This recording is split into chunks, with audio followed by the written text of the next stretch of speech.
Take something like that. Ooh, we got a foot cramp, Lo. And we are live. Jesus say work it out. Guess I'm gonna have to Jesus say adjust work that it again. Well, I didn't. That foot locked up on me, man. Well, Foot the mic locked up. when your microphone moves, it changes the sound of the level in which you're input into the speakers.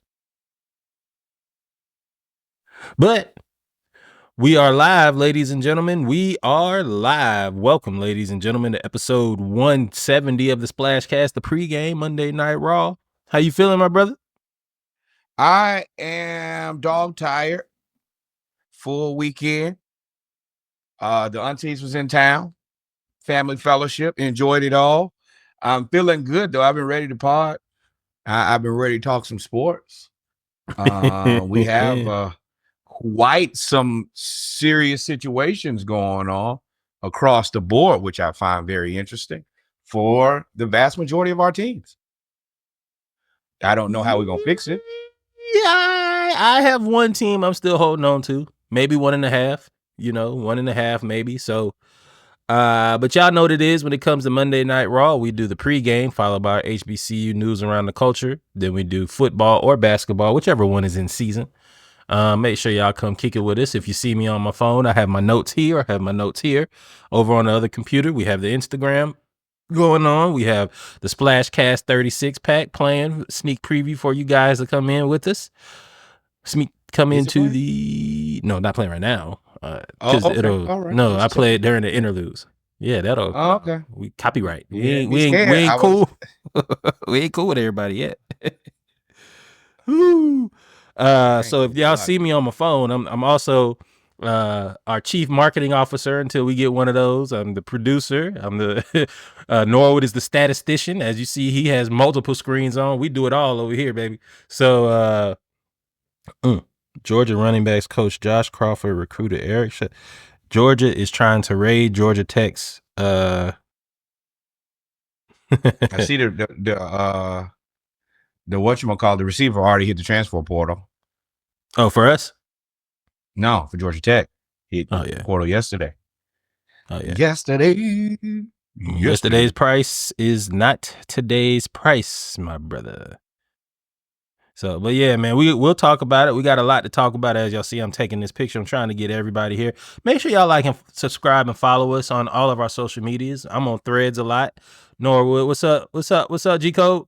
Norwood is on Twitter and Facebook a lot. So y'all make sure y'all tune in with us. So we trying to have a good time. Let's get started. I'm gonna go ahead and get started, bro. Have a good time. Have a good time. Let's get started. Gonna go ahead and get started. Juan Soto has signed the largest contract in history. MLB history, sports history, baseball, football, basketball, whatever. He has signed a 15-year, 100. I'm sorry, that's so disrespectful to everybody involved. $765 million $765 million contract. It is by far the largest contract of all time to go from the New York Yankees to the New York Mets. Just subway ride away. Don't even got to move. Ain't got no expenses, no overhead. Just stay right on there. For what? Yeah, this is one that kind of caught everybody off guard because it's so many other things going on.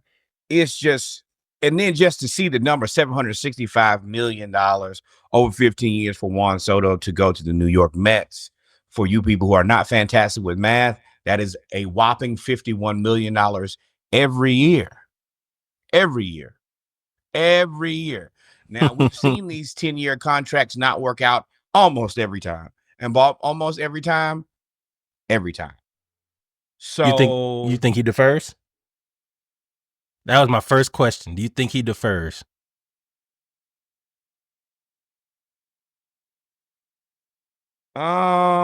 Maybe just because that's the thing right now to do.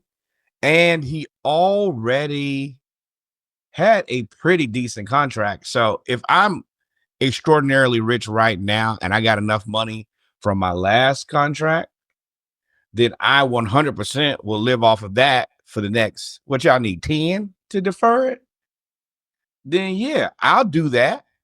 Because in 10 years, whoo, that thing gonna be a Billy. First off, I don't know if I would defer. Here's why. This is strictly political. The way this country's going and the way everything is going in currency and all of that. Oh boy, he says cash is king. I don't know if I would be willing to defer millions of dollars without knowing what's about to happen. I'm dropping 100 mil in Bitcoin off rip. Yeah. That's what I'm saying. I would rather get 100 mil. If I'm gonna get 765, that's 51 million a year. I would drop $1 million in Bitcoin or 2 million in Bitcoin every paycheck. Every other paycheck, half will go to Bitcoin for the first 2 years. That's 100 million. I'll give you 100 million. This is the thing about Juan Soto. He really hasn't made that much money. So, I mean, and of course, this is relative. He's been in the league. He signed when he was 16. He's now 25. He's made $82 million. Well, it was the long-term play, though. This was the long-term play. He always knew that he was going to try to get to the 25, 26, 27 age range. So there are a couple things for me. Number one, I hate these 10-year contracts unless it show high the rest of these. Or, I mean, I don't really consider Mookie that because they already knew what Mookie was before they got him, and they just want to keep him forever. The Aaron Judge thing, I guess you had to pay him, but you're never going to see a World Series. I do think that the Mets doing this is the absolute most Met thing that they could do. And I don't think that it will actually bring them any level of success. I think it is the most Met thing to do, but I mean, one, I don't think you're now playing for championships, or I'll say this: the Mets and the Yankees are like the Dallas Cowboys now. The Yankees offered him 16 years, 760. The Mets offered him 15 years, 765, which is about $50 million difference. When you take away the year and add in the extra $5 million, it's about $50 million difference. No, go back to that. Go back to that, please, for 1 second. Let's in through your nose, out through your mouth. Now, if you have small children and you're listening to this podcast, tell them to cover their ears. If you're sensitive, you cover your ears. Fuck the Yankees, my boy. I'm so happy to see that he ain't there. Y'all, I hope nothing but pain and strife every year for the Yankees. Anytime the Yankees lose when the Yankees lose an inning, I'm happy. I'm thrilled. I'm overjoyed. I am filled with joy. So to see them lose Juan Soto, I am immensely happy, and I only wish pain and strife on their life. It's all yours. What was I saying? So yeah, oh man, did not mean to do that, y'all. We'll go back here while I get everything straight. So with this, the thing is, I forgot what I was saying. You jumped in. The Yankees offered him about $50 million. This is a classic Yankees move. This is basically where baseball is going. Yeah, what happened?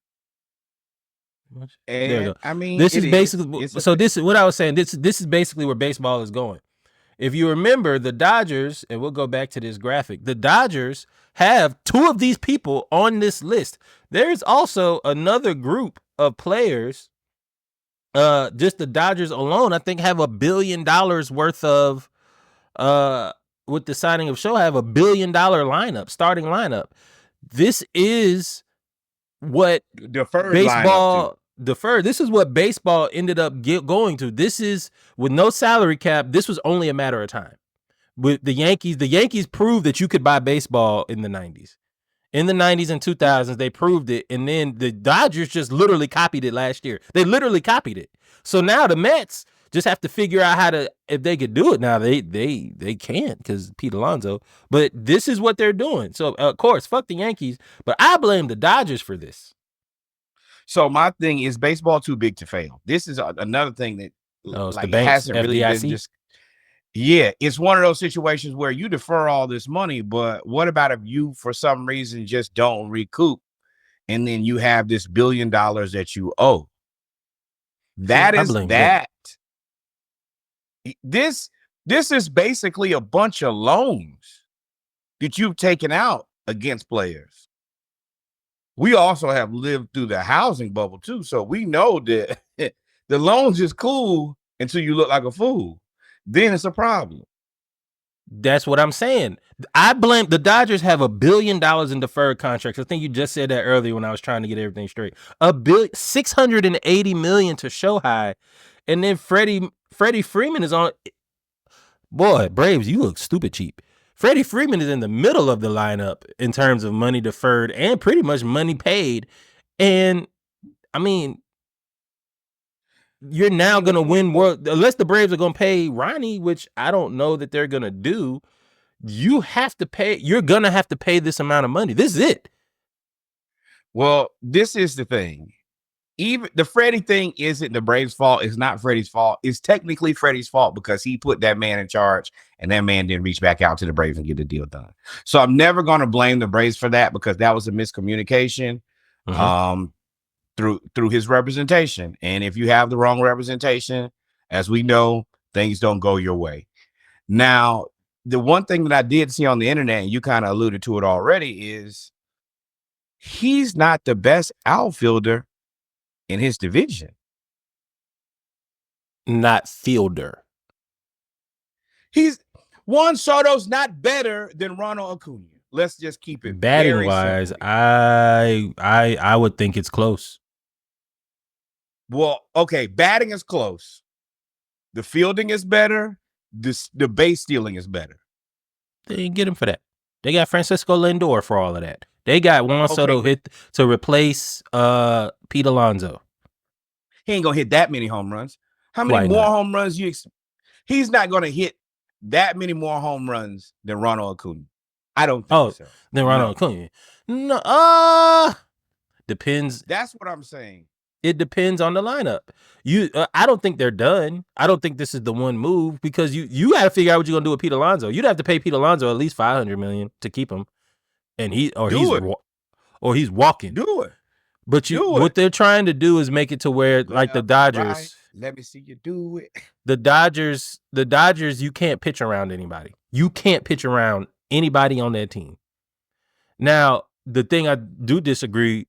I don't know if I would pay him this is because Shohei can do two things. Juan Soto can do one. But now that's the thing. The annual average on Shohei is higher. Remember, he's a 10-year, $700 million. That's $70 million versus $51 million. Now, the thing about this is I think they're both 10-year contracts. And that's where it gets interesting to me. I don't think that Juan Soto plays till he's 40. I think that he plays about 10 more years. I can't argue with it. I disagree. Here's why. He could be designated hitter. You can be designated hitter till you're 40, for sure. And by the time you get to be 36 at 10 years, contract's gonna be $1 billion. Or they're gonna be in Bitcoin. They're gonna be in cryptocurrency, which is gonna be $1 billion paper. So at that point, you may end up being a steal at $50 million.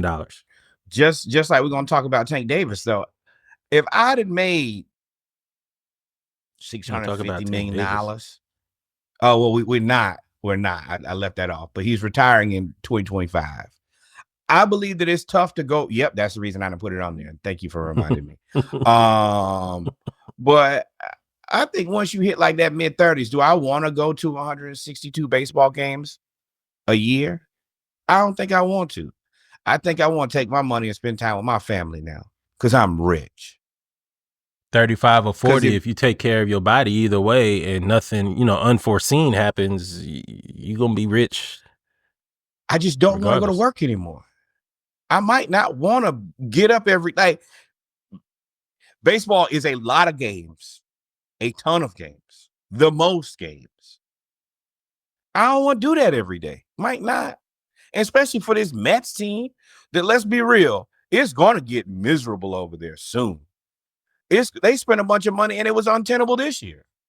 No, he's making so much money. He's getting more than the Pirates payroll since 2015, not payroll last year. The total payroll over the last decade has been $757 million. He's getting more than that. The average MLS franchise is worth $670 million. Patrick Mahomes, shout out to the Chiefs. They got that deal done with, I think he had 3 years left on his contract, and then they got the re-up, and then they extended the re-up to even more, to basically a $500 million. And he could, but $500 million. They're getting him for till 2031 at $50 million a year. Tom Brady's all-time career earnings. You will not get him. You will not get Mahomes to 2031 at that. His contract has an opt-out right there at 2028. Either way, he will. Either way, well, they going. Dak is 60, so you get Mahomes for 50, and Dak is 60.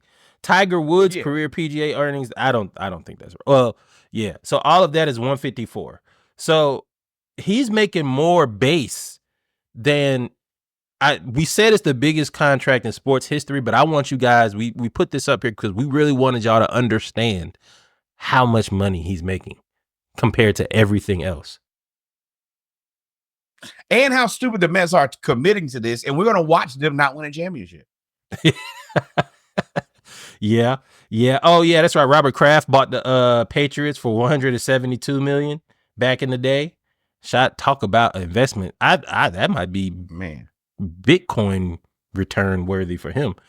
You got that, and then you also have. I think the Mets are going to end up. Yeah, that's it.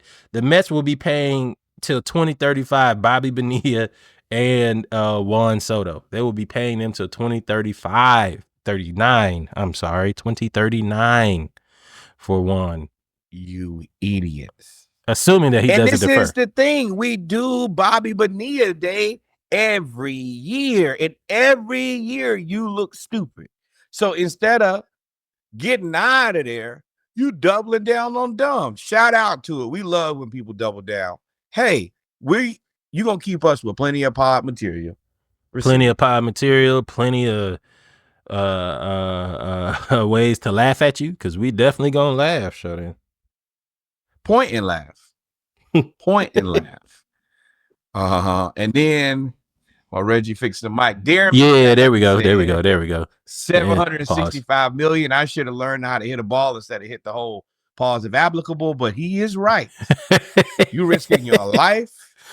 You're risking life and limb for not even pennies on the dollar. I don't even know what I'm about to say. That's 100 is 10 times that is 77 million. I know you ain't make 77 million because you were back there playing when there was no money. Like, woo. And I also don't exactly understand this. I don't think that baseball is a sport that's growing, and you would think that it's growing slower than the rest of them, but they are just shooting out these contracts at an unprecedented rate. The popularity isn't growing, but the merchandising is. Gotcha. Go ahead. I was going to kind of change the subject here and ask, what do you think that we do with Ronnie? Because that is the more overarching question. Ronnie is dancing. Those two injuries. He's still dancing though. Ronnie is $500 million minimum. That's injuries or not. He is $500 million minimum. Here's why. Yes, he's been injured. He also gave y'all a 5-year discount. Remember, he re-upped 4 years ago at $70-80 million instead of 180. Now I'm like, all right, now I didn't risk my body. Ronnie is the guy who I believe you pay and defer. Braves, don't dabble yourself. Don't be the last person to join the transfer portal. Sometimes you have to understand what this man means to your franchise, what he means to other players wanting to come there. They already talking about they trying to trade for his cousin. Who plays for the Mets. Correct. Please pay Ronnie. I asked y'all to pay Ronnie the first time, and y'all said, and Ozzy. Both of y'all can go. Yeah. So yeah, $500 million minimum. You got to give him 15 years. You got to give him 15 years because they're looking for long-term stability. All of that migrating to different teams every 2, 3, 4 years. That's, basketball, you may do that. Football, you may do that. Baseball, that's not really what they want to do. They want to log in. They want to lock down one spot. Freddie ain't getting traded no more. Around like that as a baseball player, and you're not a pitcher, things start looking weird. Yeah, that's fair. It don't look good, but I mean, we'll see how this works out. This could be a very expensive wild card team. But they're pairing again. The writing is on the wall for Pete Alonso. I would love. They talking about he going to the Red Sox or the Yankees, or he might go out west. Go ahead and cut all your facial hair off. Waste your time with the Yankees. Speaking of money, Lindor. Soto was not the only one to get paid, y'all. Coco Gauff is the third woman in sports to earn more than $30 million in a given year. After Naomi Osaka and Serena Williams. Shout out to the Blacks. She earned $30.4 million. As the highest paid female athlete. Shout out to Coco.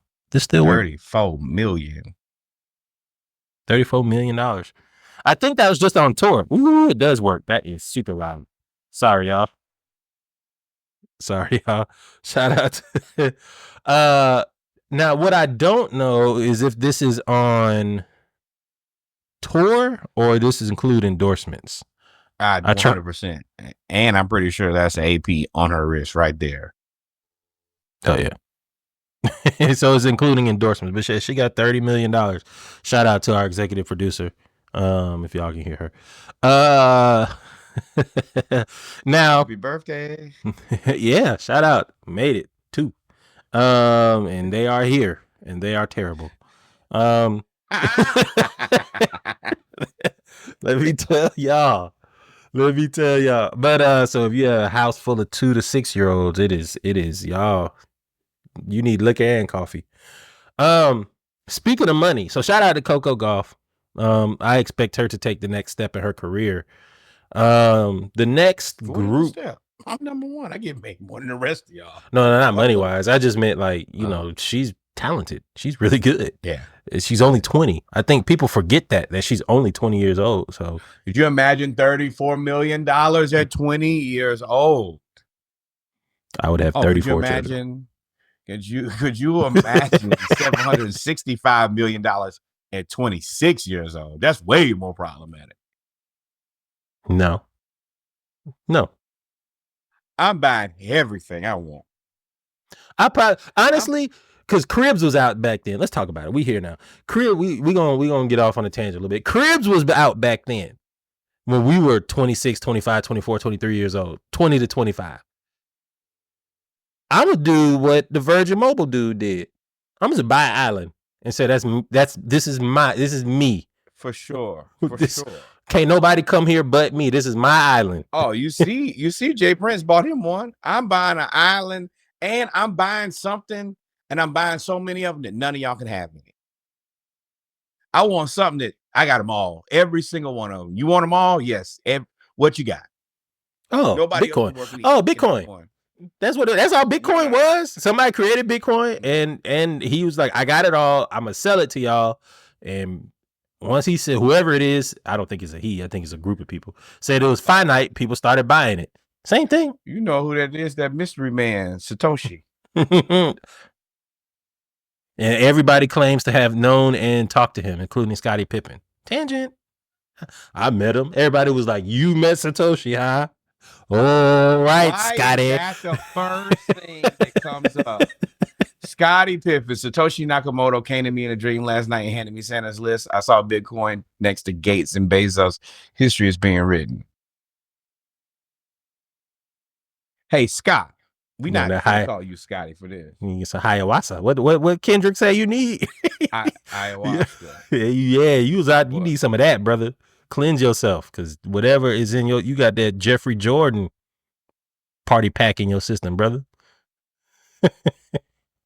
he said Satoshi came to him in a dream. Mind you, we talking about digital currency. Yo. Yeah, keep talking. I've read the whole article. Listen, look all his quotes. Scottie Pippen's Twitter, it's not AB Twitter, but it's a weird place to be watching. I went down the entire rabbit hole of his Twitter. What? Y'all check on Scotty. He been through a lot lately. But his son hooping his ass off. Yeah. Got that on you, Mike. Got that on you. My kid's in the NBA. Your kid's doing drugs. And she said, Vanessa, he started to see spaceships on Bankhead. You right. I'm starting to see spaceships on Bankhead. Oh, man. All right, back to money making. Back to it. Now, I put this on here, or you put this on here, but I wanted to talk about this because, yes, Juan Soto is making $765 million, $51 million per year. Shohei's making 70. But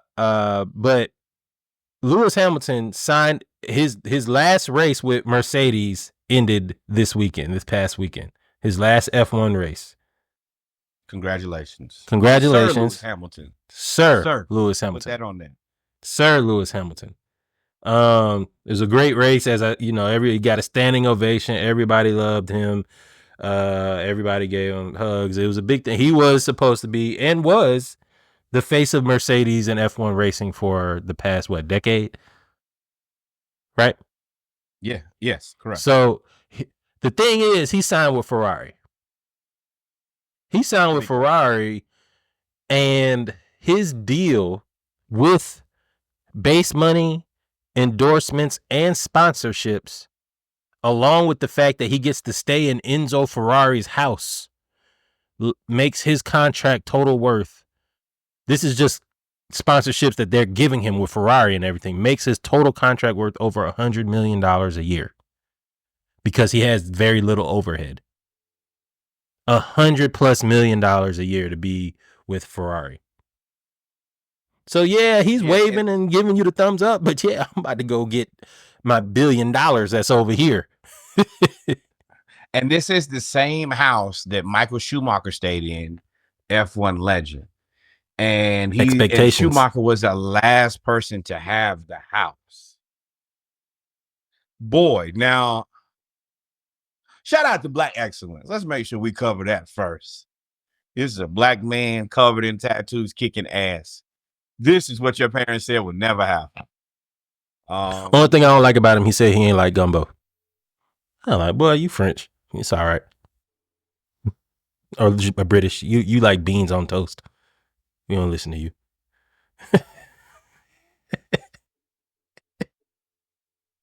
I said it. You ain't got to. You turn your camera off. It was me. First of all, you posted that gumbo on your Instagram, and I was real close to really cussing you out in a way. Everybody. I thought I lost all my friends over the weekend. Everybody cussed me out. My mama made that big pot. 16 quarts of gumbo. 13 pounds of crawfish. I was about to say 16 quarts is 4 quarts in a gallon. Y'all ate 4 gallons of gumbo? I may have stashed some in the freezer, but yes.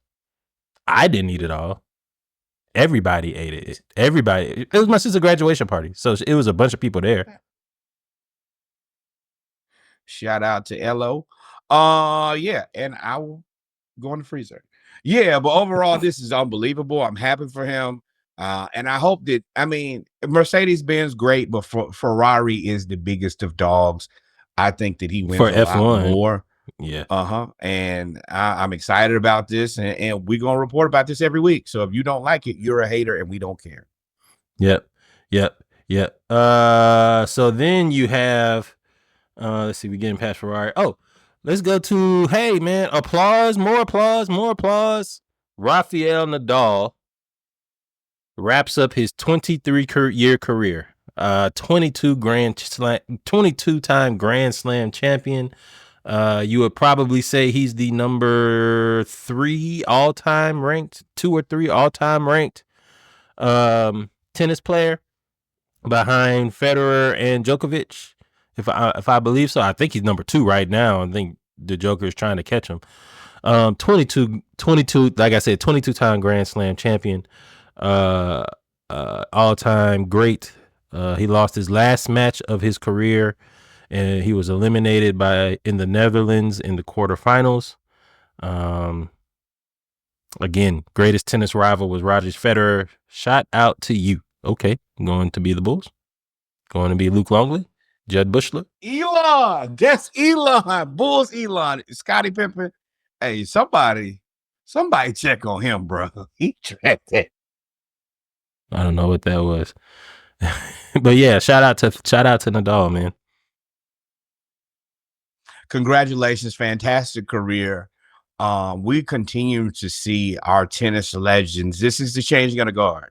This is the same thing we just saw happen in football, where we lose Tom Brady. I mean, Aaron Rodgers is technically playing football, but not really. We lost Phillip Rivers, Matt Ryan, etc. This is where tennis is right now. All of our legends are moving on to retirement, creating a new space. And I feel a little bit more confident because I felt like how we're going to replace these quarterbacks, and we've done a fantastic job. If you're a tennis player now, this is your moment. This is your opportunity. And there's a lot of money here available. Coco Gauff just made $34 million. Hey, get you a racket. And if your kids are young enough, I'm looking at you, Reggie. Hand them a racket. Oh, racket, soccer ball, golf ball, one of them 3, golf club. We trying to get to the hundreds of millions. We trying to be international over here. Play basketball if you want to. That's cute. But we try and go over here to the hundreds of millions of dollars. Right now, I will say I do want to talk about or piggyback off what you just said about the money. Tennis has been starved especially American tennis, has been starved for the next great male American tennis player for the last 20 years, 30 years. The last great American male tennis player was Andy Roddick because he hit the ball really, really hard. But outside of that, he was getting cooked by Nadal, by Federer, and then by Djokovic and Andy Murray. So anytime anybody say that, I immediately go to Broner. I'm getting cool. Getting cooked. Should have trademarked that. Oh man. But so you yeah, you can. If everybody gonna make fun of me, I'm gonna make money off of it. Yeah. But you like, weren't the greatest boxer for the longest period of time either. So if you are looking at tennis, there is a lot of money in tennis right now because there's no male American tennis player. There's no male great. Now, blacks, we can get it back in there now. We had 2 of y'all up there. Now, we can flood the market.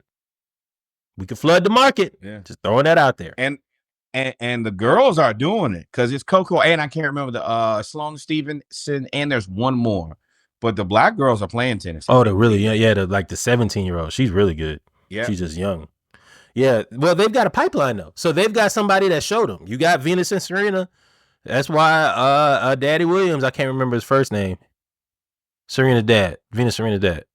See? I can see his face now. Why would you say that? Any other time, Richard King Richard Dove Williams. Dove, like this Dove.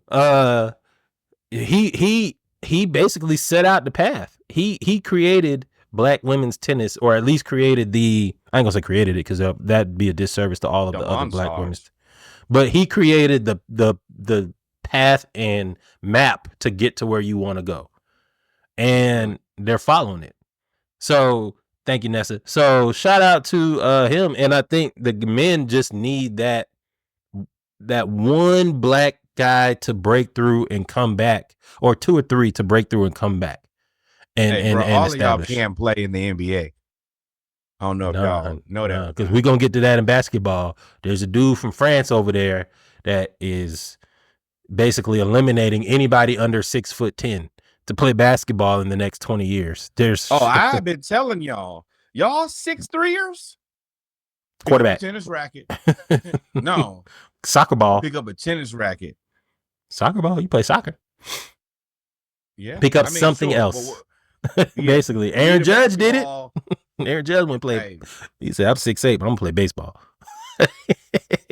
All right. Let's move on. 16-year-old sprinting sensation, South Sudanese 16-year-old Gout Gout ran the fourth fastest under 1,800 meter time in history. He ran a 10:04 100 meters. And when I tell y'all, I watched this video, this between where if you look on the screen right now, where it started right here and where it ended up right here was a matter of like 3 strides. He left, for those with the audio experience, he started out bunched up together like the 100 meters. And then within 3 strides, he was like 20 meters ahead of everybody. And he could have ran backwards with his eyes closed and would have beat them. Now, I will say it was wind assisted is what they said. So it technically doesn't count, but it is more of an announcement that, hey, what Deion say? He's coming. Pause. He's on the way. So shout out to Gout Gout. Yeah. Number one, bro, you're probably gonna have to make peace with that sooner rather than later. If you don't know, you don't know. With that being said, I'm extremely thrilled because the Usain Bolt is in the process of creating this track league so that they compete much more regularly. So this is the perfect time for you to be the new sprinting sensation. And there's more money to be made. So that's what I'm excited about. The timing is great. You're 16 years old. Continue to work between the Olympics and hopefully this new racing league. You should make a ton of money. And he is fast. And he's 6 feet. Like I just long strider. He could learn a lot from Bolt. He could learn a lot from Bolt. I forgot that we talked about he was creating that league. That is a really, really, really good callback because if you can get those guys to start competing regularly, there's too much money. There's too much money and too much downtime in the spring and summer for us to not have a major sport. And I think soccer is trying to do it, but track and field, plus we got to catch up to Jamaica too. I don't know. The thing about this is I'll watch it because it's quick. As our attention spans continue to shorten and shorten. Yeah, if you put an hour of track on there and I get to see a bunch of good racers real quick, then yeah, I got time for that. I can put that on. And I mean, as much as there's other stuff on, you got to put yourself in a position to be seen. The girls you've seen have done that with that new 3-on-3 league where they're getting paid more than they are with the WNBA. Told the WNBA, F y'all. Yeah. Okay. Go ahead. I'm listening. Yeah. So I'm excited that athletes are now taking ownership. And now that, with more information and more opportunity, athletes are pushing themselves to the forefront and find a way to make some money of their own versus just being stuck in a league. I think that's going to be the legacy of our generation. I think that's going to be one of the legacies of our generation is the growth of personal brand ownership and being able to monetize your name, image, and likeness versus everybody else monetizing off of you. That we the people is now me the people. Forever. We're going to end the pregame off with prayers for Woj. I said this and I hope I said I hope he's okay. I remember when he abruptly retired, if y'all remember about a month ago, he abruptly retired and went to St. Bonaventure. And I said, that's interesting. Normally when somebody abruptly leaves or abruptly retires, something is wrong. It's a factor that pushes them into that. Yeah. I go say something's wrong. You're right. That's a better way to say it. So there's a factor for somebody to push them to there. And it turns out that he was diagnosed with prostate cancer. I'm not saying that he left because of prostate cancer, but normally when you leave and incite stress, and then something else comes out like this, they normally are tied together. So prayers up for Woj. We hope and pray that you get through this very quickly. Basketball is a afterthought. We just want you to be alive and well to enjoy the fruits of your labor with your family. So prayers up for Woj. T's and P's. We haven't said that in a while. Absolutely. And I also last week, but Randy Moss also sending prayers to him. But also I like that he has a passion project that he can, even while he's doing this, he can spend a lot of time doing. And I think that will, because the prostate cancer is a thing, and it's a lot of things you have to do to deal with that. And I think that having a project, I mean, we see Dickie V, he want to call every game that he can still dealing with cancer. So, So he I beat think it that though, this right? gives it, yeah. Maybe I don't 90. I think that cancer is kind of like addiction. Every day you're fighting because you just never know when it could show back up. Like the And Pace. that's the Oh, I know they're gonna show up every day. Yeah. Oh man, but with that being said, ladies and gentlemen, we've come to the end of the pregame. We're going to take a couple minutes. We'll be right back, and we'll get started with episode 170 of the SplashCast. Huh? Yeah. So, yes, episode 170. This is your chance to chill your drink or chill your glass. Also, remember, like, follow, subscribe. Also, remember, go back and listen to the SplashCast 36 pack last week and the week before. And you go back and like all the clips. We have no problem with that. Love bomb us via Instagram. We'd appreciate it. Yes, go like. Listen, I know y'all be scrolling and liking 100 stuff at one time. Do it for your boys. Go down, like every post we have. Get us in your algorithm. We have more content coming. Bro, 2025 is on the way. We got you. We appreciate it. With that said, when you see another Black creator, take a moment and just like 10 or 15 posts. It don't cost you anything to like a post. You were scrolling anyway and you like the content. Just do it. We got to support each other. Like me and Reddy trying to get $765 million too. So, and we gonna work with the community. That's the thing about Dive Team Media. We know our base. Sure. We know what we're gonna do. This is a show for the people. Y'all stay tuned. We'll be right back. 1717 for the people, by the people. We'll be right back. Y'all stay tuned. Until next time. What should they do?